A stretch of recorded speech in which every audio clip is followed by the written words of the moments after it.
I love that shit.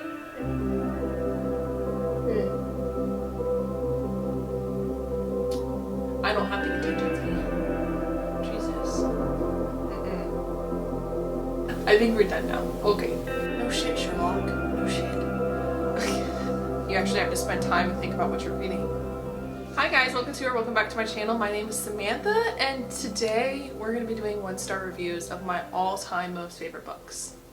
And these are books that I am 100% completely emotionally invested in. Like, I'm saying like favorite, like top tier, like I find no wrong in them.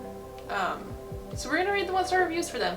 I have decided to just go ahead and be like full suburban mom. So yes, I am in my workout outfit and I'm gonna enjoy myself an afternoon glass of wine while I do this because I'm just in that mood. I was doing this last night just to like kind of prep myself as to like what I'm in for, and I had already had a glass of wine. I was like, you know what? What's a better excuse than to enjoy an afternoon glass of wine, talk about some books, and then after this, I'm gonna go make myself a sandwich. So I'm gonna pull up Goodreads, and like I said, I'm gonna tell you exactly some of my favorite books. So the first book that I'm gonna put on here is my Bloody Jack book. This is a YA book that I read as a child. It is one of my favorites. It's the one that got me into reading in general. Like this is the book. This is the book.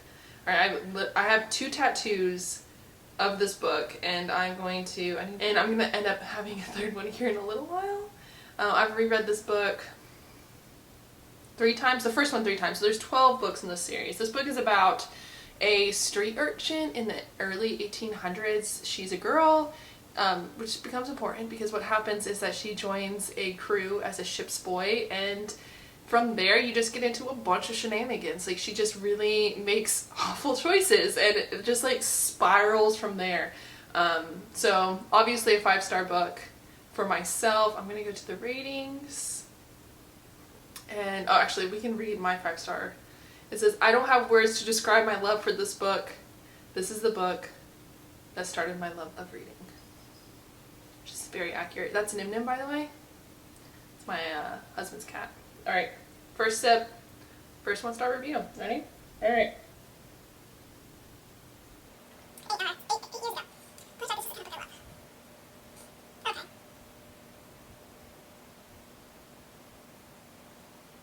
Okay.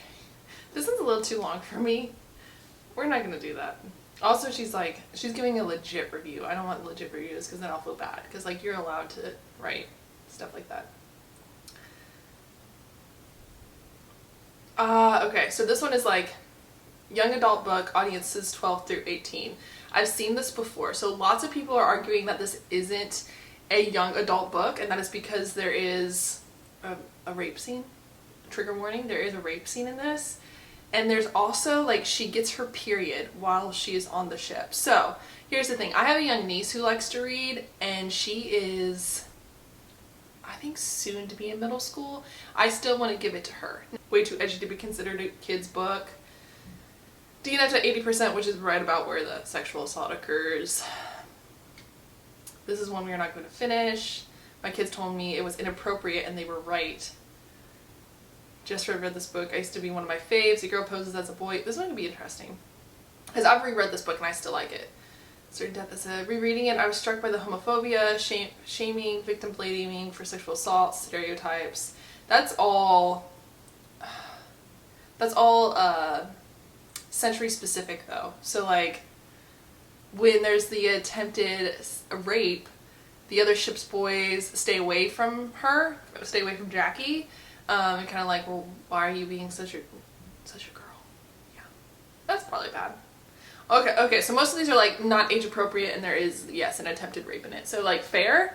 I don't think I would have someone who's 12 read this book. Definitely more of like a 14 to 16-year-old kind of book. So like, okay, fair. The next book I'm going to read. Hold on, I've got to find my notes from last night. They said I was drinking. Dorian Gray. So this is the classic. So this one should be a little bit more different. I'm expecting for like the 1-star reviews to be more like to be more like, it was boring, I didn't get it, why does everyone like this? We'll see, where is it? But honestly, Oscar Wilde is OG, and I would probably get a tattoo dedicated to Oscar Wilde, but there's just like not necessarily any quotes from him that I would want permanently on my body. I mean, if we're being honest. Okay, here we go. I don't think I have, so my 5-star review is not on here, probably because I read it so long ago. We'll go 1 star. Yeah, so it's a classic. So we have people here like, boring, long, uninteresting. The long descriptive passages were the death of me. I read a paragraph and immediately forgot what it was about, which was pretty frustrating for me. Yeah, if you don't have your full attention on this book, you're gonna miss all the nuances that make it so great. Let me cut to the chase. This is a terrible book written for bad people. I would argue that it's not for bad people. It's for people who are willing to question the badness in others and indulge in a book about a bad guy. Like, I find it indulged. Okay, so this next book is Cirque du Freak. This one is about a kid who becomes a half vampire and follows along a full vampire and they get into shenanigans. I feel like that's the only way to really explain like kids books, because like, once again, this is a 12-book series. So like, it just goes through like him having to leave his family, him learning how to be a vampire, him like found family sort of trope. It's very dark and horror and vampire-y, which I appreciated as a kid. This one has an average rating of 4 stars, so it can't be that bad. I loved it. I reread it before my first child was born, and I think I still liked it. It was just like a little bit more predictable, and I think that's just because I'm a more mature reader now. But let's see. I read a portion of the series when I was in middle school a long time ago. Back then I loved it. I don't understand how I could have run-on sentences, over-explaining plot holes, general lack of intelligence. I cannot stand the main character who grows up throughout the book but still thinks and acts like an 11-year-old. The words of the night might be repeated 1,000 times throughout the series to the point of annoyance. Allies of the night, creatures of the night, child of the night, blah blah blah.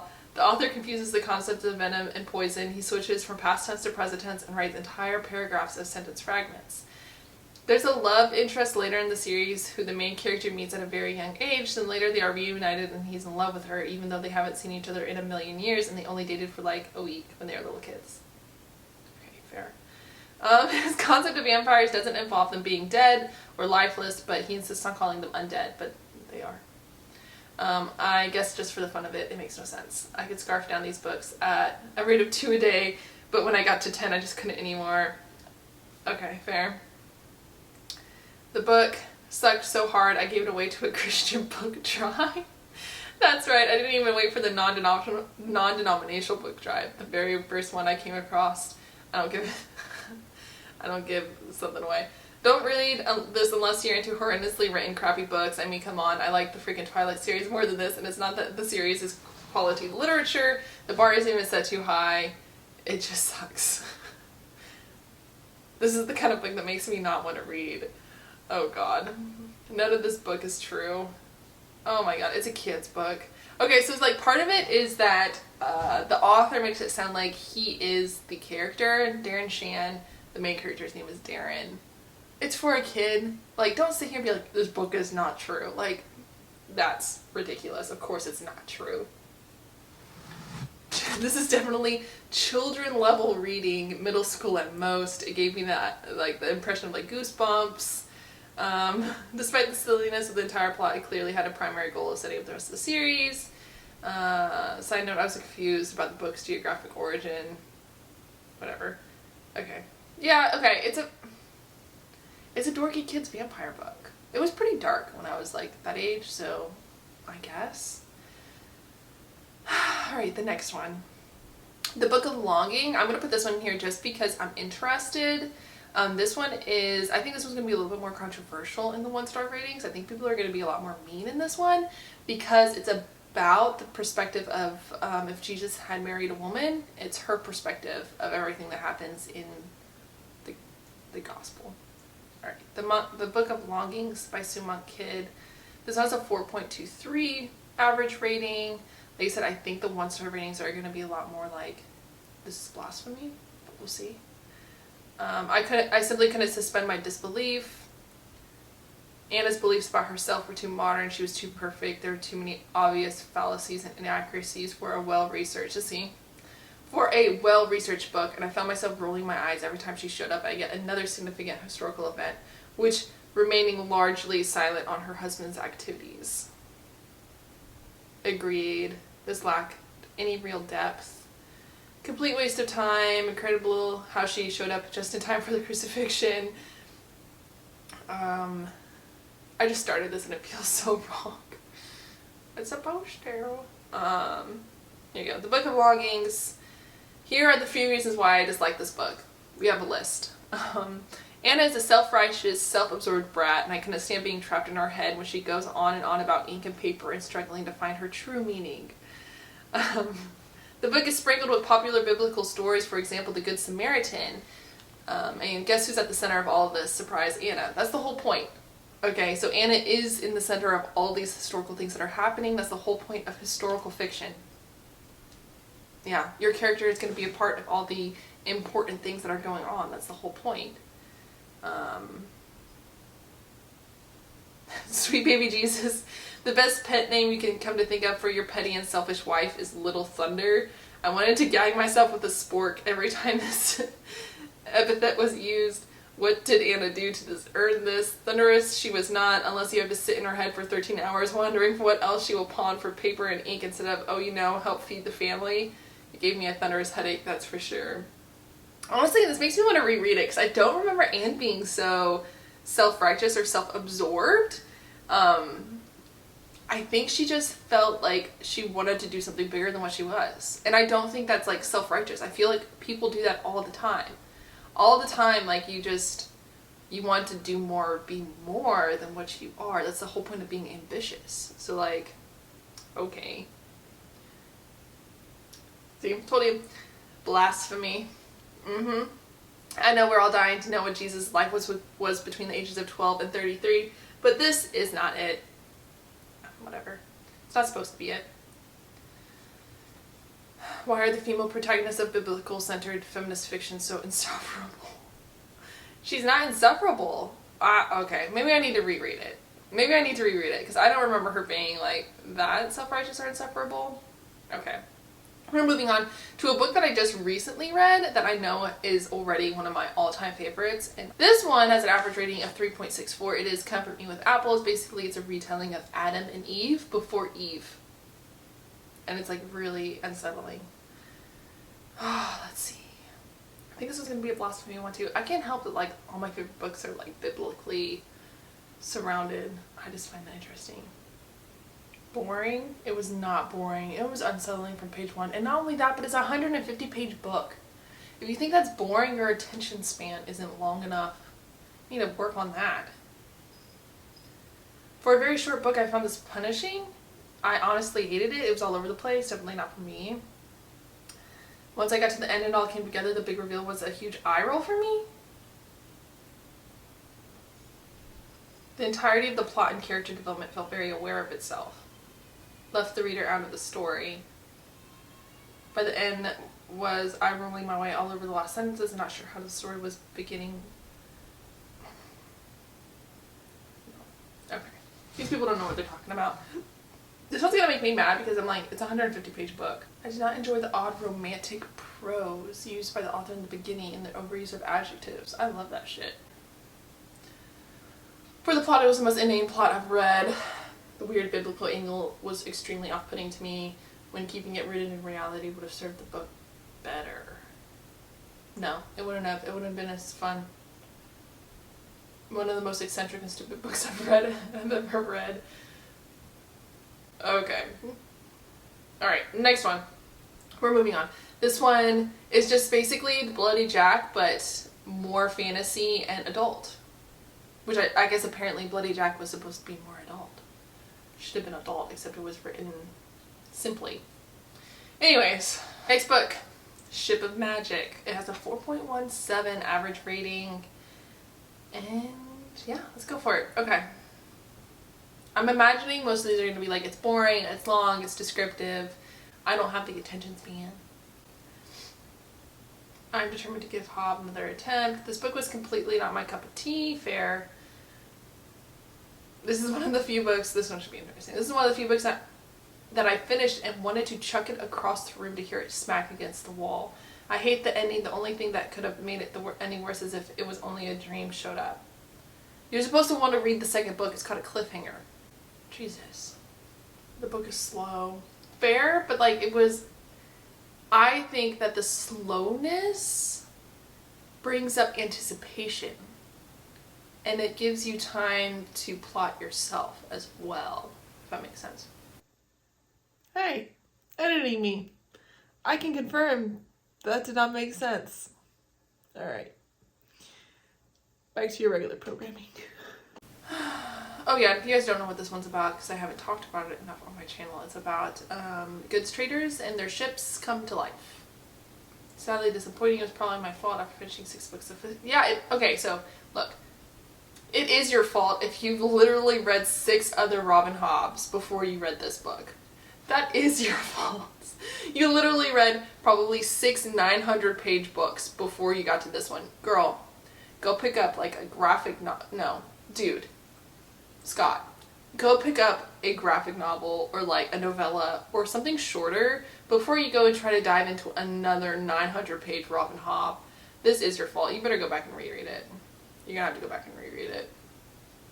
This one's funny. Utterly boring, failed to captivate, so the order to abandon ship was given. I'll laugh at that. Too tedious, yeah. You know, see, I'm a fantasy reader, so I'm willing to like put up with a little tediousness to get to like the good part. Alright, I think I've done this enough. I think we're done now. Okay. Yeah, so fair. Alright, Bloody Jack, yes. The audience should have been older. I knew with like the Book of Longing and To Comfort Me with Apples, everyone was going to be like, oh, it's a biblical retelling and it really sucks and it's like blasphemy and you guys are whatever. Cirque du Freak I was a little bit surprised by just because I think it's a very interesting take on vampires. And I did not see all like, they're like, oh, run in fragment sentence long, run on, whatever. Maybe it's because I read it as a kid. I didn't notice it as much. Like as an adult, I noticed that like the writing style was very simplistic. And maybe that's what I was catching on to is like the grammar wasn't as good, but it's also like, it's called writing style. Also that comment about like how this isn't a true story. Yeah, no shit, Sherlock. No shit. And then what was the other book that we read that I just went through? Oh, Dorian Gray. Yeah, it's a classic. It's long, it's boring, it's dry. There's lots of descriptive. You actually have to spend time and think about what you're reading to get what it's trying to say. That's the whole point of a classic. Sorry if I'm pretentious for saying that, but that's the truth. Anyways, thank you. Tell me if you like Goodreads or Storygraph more, actually. Because like I feel like Goodreads just has a lot of issues with it, but it just has like the history. So I always go back to Goodreads to like edit things and like not edit things but like track things. But I'm thinking about switching over to Storygraph. Maybe next year. This year I've kind of like given it some time for other people to try it out. But tell me which one you like more, if it's Goodreads or if it's Storygraph. And I'm thinking next year I might have to switch it up and try Storygraph. Oh, I don't know. I'm a creature of habit. But anyways, thank you. Make sure you hit the subscribe button. I've got a bunch of more videos coming up here soon. I've got a couple vlogs. I have some more discussion videos. And yeah. Check it out on Friday. Make sure you hit the bell icon as well because Friday we're going to do a read with me. So you guys can grab a book and grab some water and read with me. But anyways, I will see you guys next time. Thank you for joining me and bye.